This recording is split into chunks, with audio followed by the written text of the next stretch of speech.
Pessoal, aqui para fazer minhas análises, previsões para os jogos de amanhã, hoje na verdade, né? Eu estou gravando aqui na madrugada para falar dos 4 jogos que teremos neste domingo de Copa do Mundo, que serão Alemanha e Curaçao, a estreia em Copa do Mundo de Curaçao, primeira seleção estreante que vai jogar.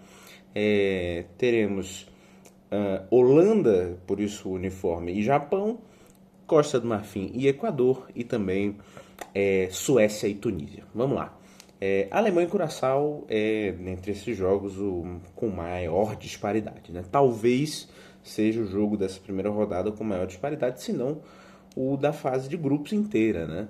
Curaçao teve uma troca de treinadores recente, que dificulta ainda mais a análise sobre essa equipe, mas é uma troca muito particular, peculiar, né? Porque saiu o Rutter, treinador que estava na equipe, e voltou o Dick Advocaat. Dick Advocaat foi o treinador que levou o Curaçao à Copa do Mundo, né? Um treinador experiente, holandês, de tradição em alguns clubes de lá.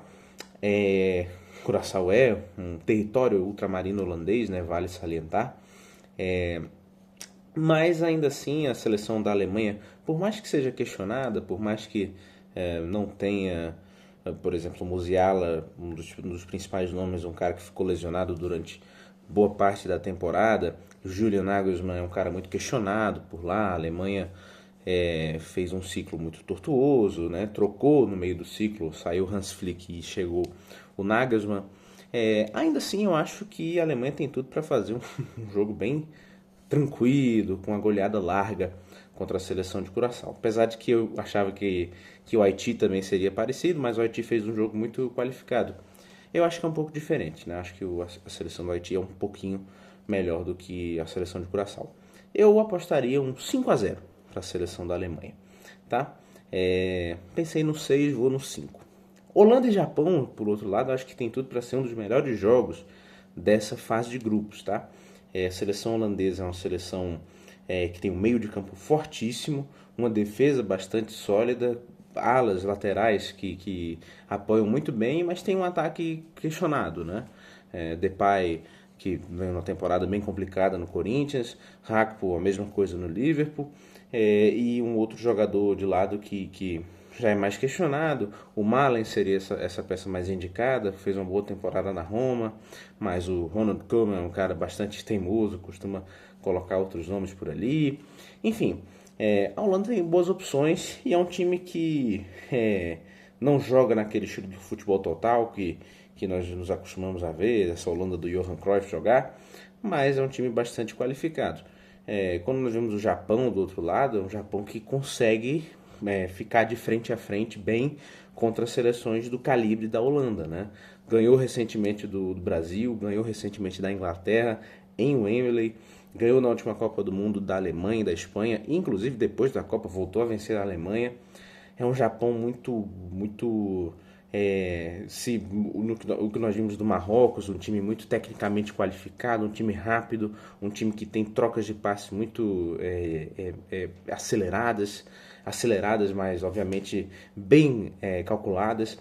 O Japão tem isso. O Japão tem tudo isso para oferecer. Agora fica a dúvida quanto a algumas peças, né, que o Japão não vai ter por, enfim, lesão, ficaram fora da Copa. O Wataru Endo, por exemplo, é um cara que foi convocado, volante do Liverpool, e infelizmente ele não vai poder jogar. Inclusive, marcado por lesões na carreira, ele decidiu se aposentar da seleção japonesa, né? Uma pena, uma tristeza. Já ficou de fora também da convocação o Minamino, Mitoma, jogadores que seriam importantes para esse time, né? Morita também, jogador do Sporting de Portugal. Mas o Japão ainda tem outros nomes bem interessantes. Tem um ataque que tem Doan, Ito, Maeda, Kubo, enfim, ainda tem Tanaka, tem Sugawara, enfim, uma série de nomes bastante interessantes. Um time novo, rejuvenescido, apesar de algumas peças experientes.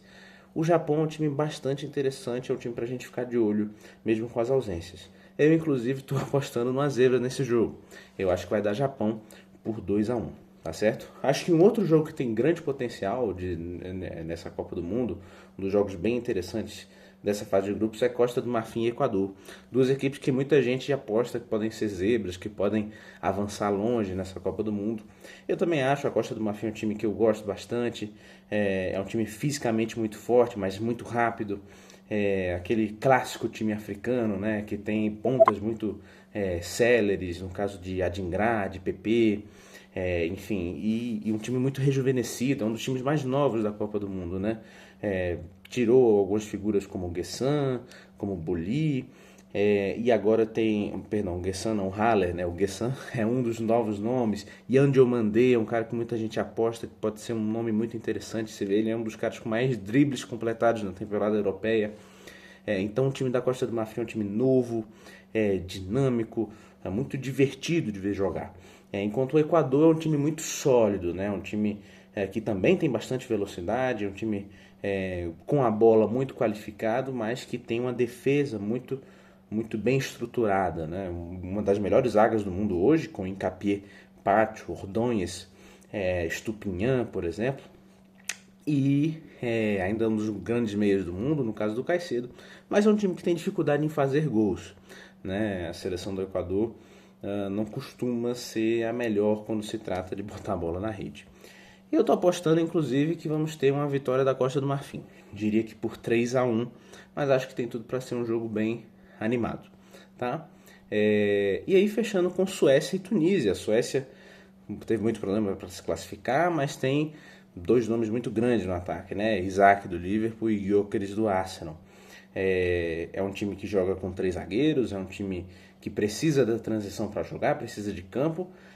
Pega um outro time que também precisa de transição, precisa de campo e que ainda tem a questão da troca de treinador recente, né? A Tunísia agora tem um novo treinador, após uma campanha bem ruim na Copa Africana.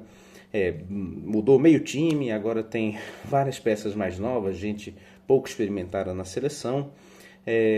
E a Tunísia, aquela Tunísia que geralmente a gente se acostumou a ver, que é um time chato, bem modorrento de ver jogar, agora é um time que tenta jogar mais aceleradamente. Pode ser um jogo bem de trocação, mas acho que um jogo de um nível técnico um pouco mais baixo. Eu estou apostando que a Suécia ganha esse jogo por um 2-0, tá certo?